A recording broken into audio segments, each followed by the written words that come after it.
The 7 law code that governs all reality.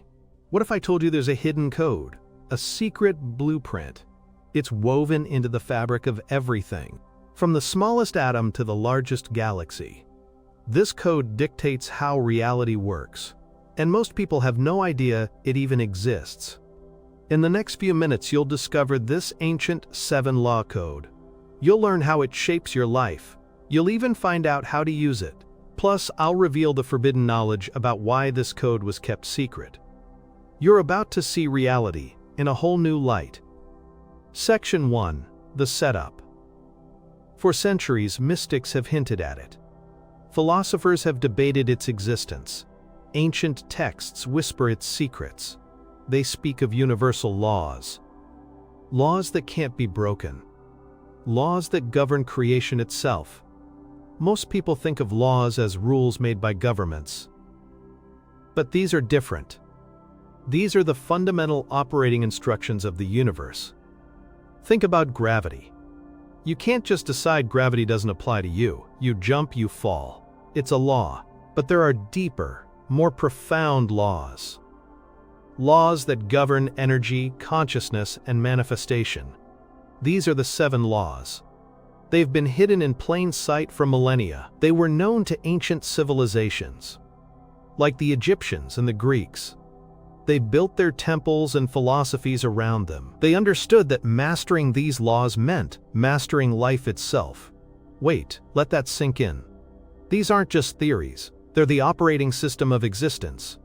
And you're about to get the user manual. Picture this. You're standing in a vast library. Scrolls upon scrolls fill endless shelves. The air is thick with the scent of aged parchment.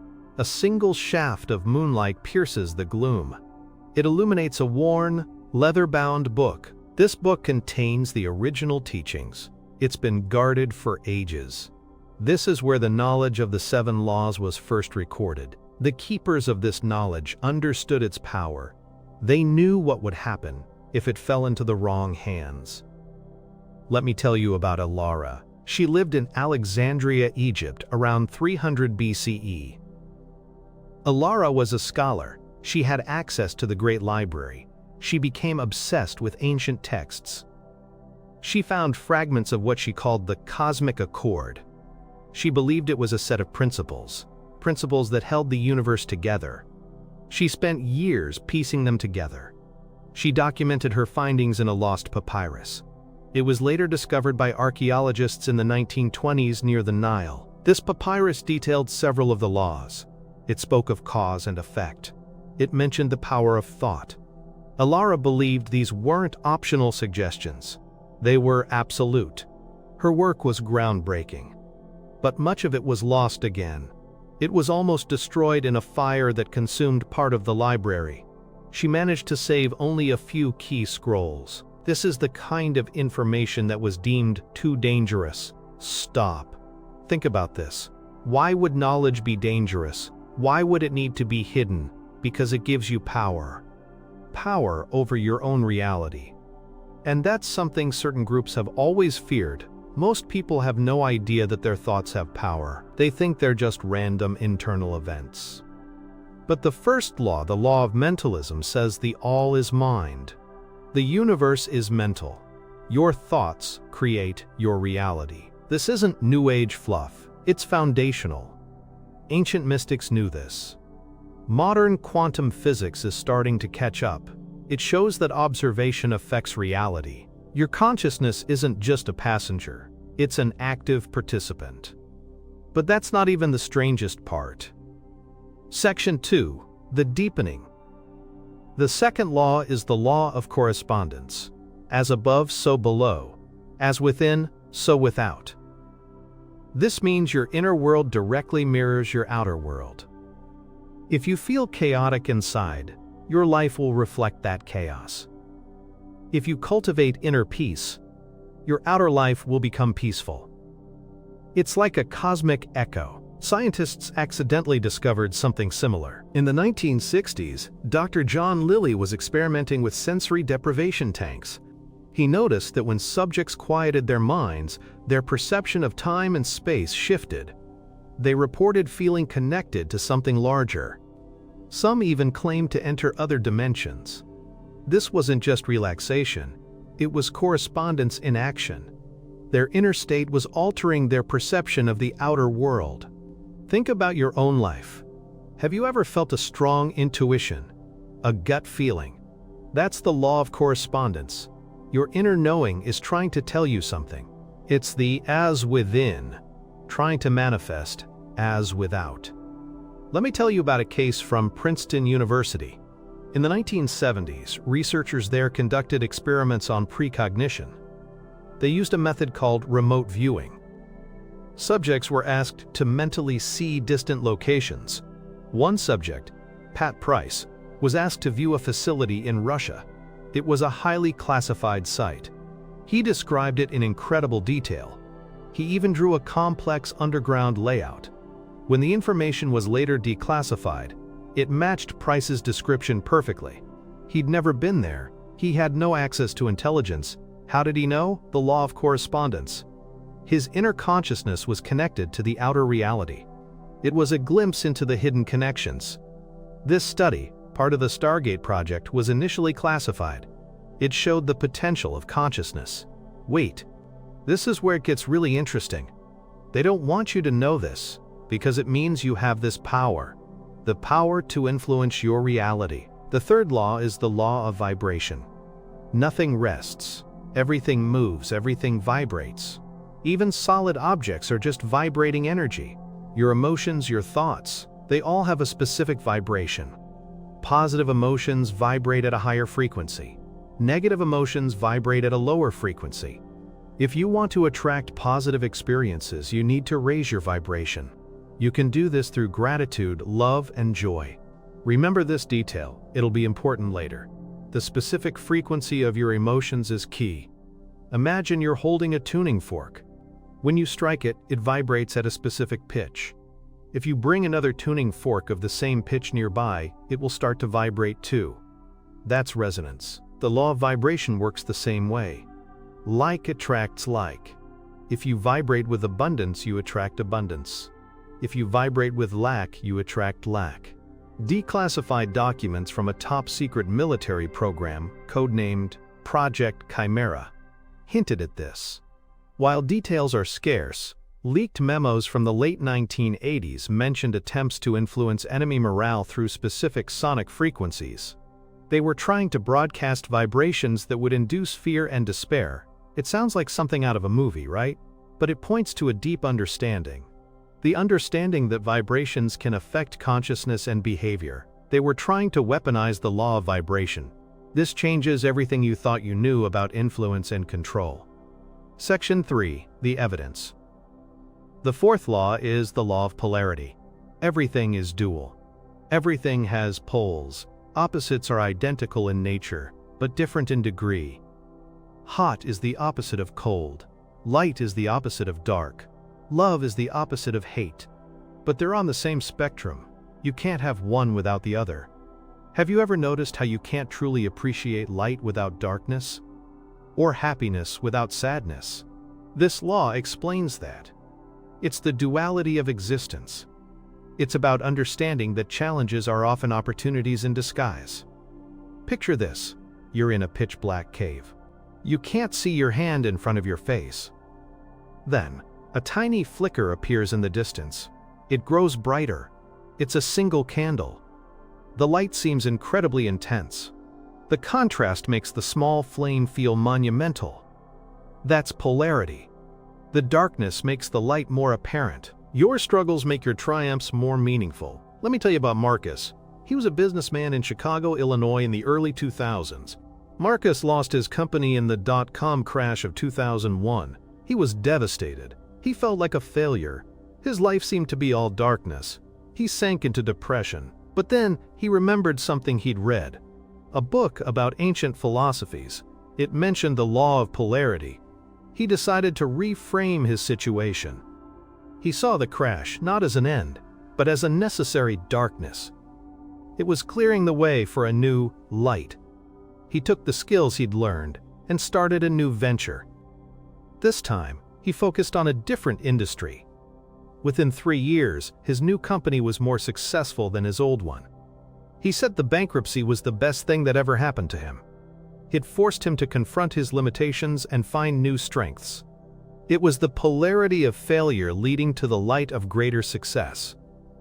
If you're still watching, you're probably sensing something deeper. You're starting to see the connections. The fifth law is the law of rhythm. Everything flows, out and in. Everything has its tides. Everything rises and falls. There is a cycle to everything. Birth, growth, decay, death, and rebirth. The seasons change, the stock market goes up and down. Even your own moods have a rhythm. You can't stop the tides. You can't stop the seasons. But you can learn to work with them. You can prepare for the low tides. You can plant your seeds during the growth phase. Understanding this rhythm helps you navigate life more smoothly. This reminds me of a NASA study from the 1970s. They were analyzing long-term solar cycles. They discovered a distinct rhythm, periods of high solar activity followed by periods of low activity. This rhythm affected Earth's climate and even global economies. They found patterns repeating every 11 years, and longer cycles too. It was a cosmic rhythm playing out on Earth. They realized that predicting these cycles could be vital. It could help with everything from agriculture to disaster preparedness.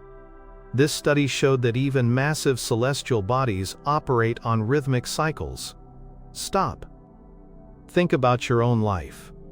Are you fighting the natural rhythm, or are you flowing with it? The sixth law is the law of cause and effect. Every cause has its effect. Every effect has its cause. You've probably heard, what goes around comes around. That's this law. Your actions, your thoughts, your words are causes. The results you experience are the effects.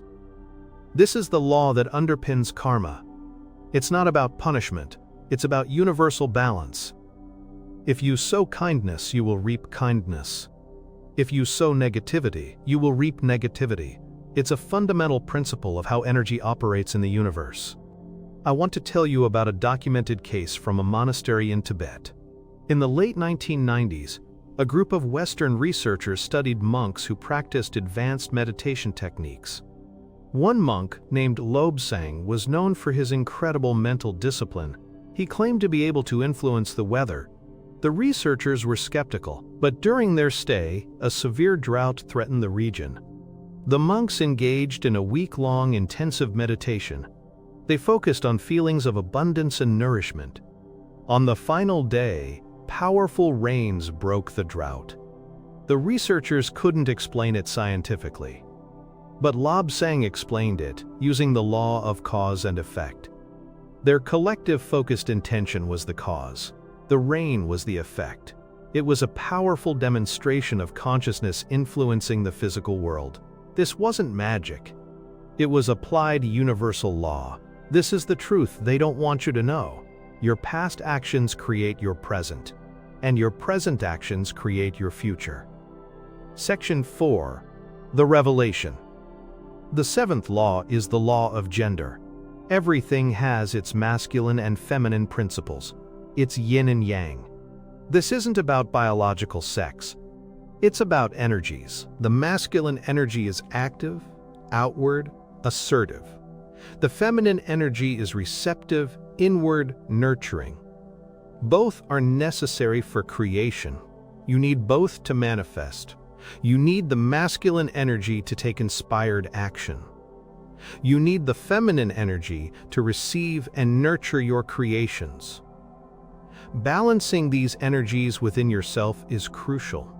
Too much masculine can lead to aggression. Too much feminine can lead to passivity. Picture this: you're planting a seed. The seed itself holds the potential for growth. That's the feminine receptive principle. You then water it, give it sunlight, and protect it. That's the masculine active principle. Both are essential for the plant to grow. You need to be both the fertile ground and the nurturing sun. This law explains why balance is so important. Ancient texts, like the Hermetic texts attributed to Hermes Trismegistus, speak extensively about this. They describe the union of opposites as the key to all creation. They say that without this balance, nothing can come into being. They considered this knowledge sacred. It was meant only for those who understood the deeper workings of the cosmos.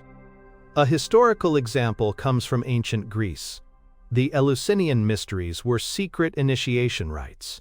They focused on the cycle of life, death, and rebirth. Key figures in these rituals were Demeter, goddess of the harvest, feminine, and her daughter Persephone, whose descent into the underworld and return symbolized the cycle. The rituals involved symbolic acts and teachings aimed at achieving inner balance and understanding the cosmic dance of energies. Those who underwent the initiation reported profound spiritual awakenings. They claimed to understand the secrets of life and death.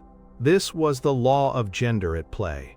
The sacred union of masculine and feminine principles. Stop. Think about this. Have you been overemphasizing one energy?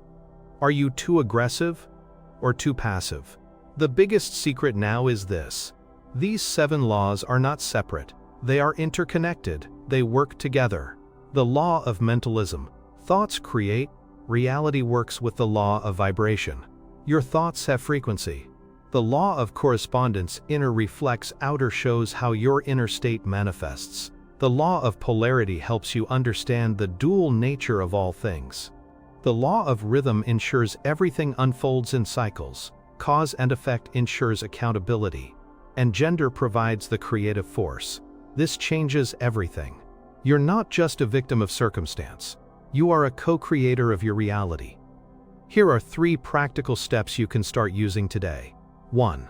Mindful awareness. Practice observing your thoughts. Recognize that they have power. Use the law of mentalism.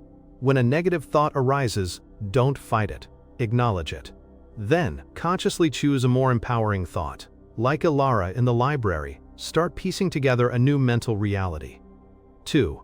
Vibrational alignment. Focus on gratitude. Even for small things. This raises your vibration. Use the law of vibration. Feel the emotions you want to attract. If you want love, feel love now. If you want success, feel successful now. Like the monks in Tibet, your focused intention matters. 3. Action with receptivity. Take inspired action. Use the masculine energy.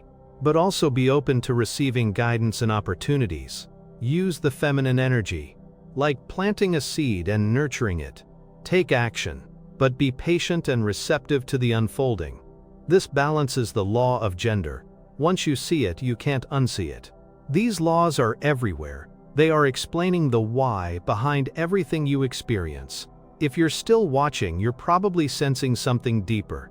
You're starting to feel the power within you. Your body already knows this. It's an ancient intelligence.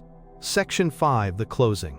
So the 7-law code governs all reality. It's the hidden blueprint. Most people live their lives unaware. They're buffeted by circumstances. They don't realize they hold the keys. They don't understand their own power, the power of their mind, the power of their emotions, the power of their actions. These laws are not a suggestion. They are the fundamental operating system of the universe. From the smallest subatomic particle to the grandest celestial dance, everything operates according to these principles. The ancient civilizations knew this. They built their entire spiritual and material worlds around them. They understood that by aligning with these laws, they could achieve harmony, prosperity, and enlightenment. What if you could consciously apply these laws? What if you could move from being a passenger to being the driver of your own life? What if you could manifest your dreams with intention? You can. The veil is lifting. More and more people are waking up to this hidden knowledge. Consider this. If these 7 laws are so powerful, what else is hidden in plain sight? What other universal principles are we yet to discover? What if the very nature of consciousness itself is far more powerful than we currently understand? You've learned about the law of mentalism, correspondence, vibration, polarity, rhythm, cause and effect, and gender. You've seen how ancient texts and even modern scientific research point to their existence. You've heard stories of people who unknowingly or knowingly applied them. And if you think that's incredible, you should know that these 7 laws are just the beginning. There are deeper layers of understanding. There are advanced techniques for applying them. What happens when you truly master these laws? What kind of reality can you create? You're about to find out. Next time, we'll explore the ancient forgotten art of synchronicity, how to intentionally create meaningful coincidences in your life. You won't want to miss it.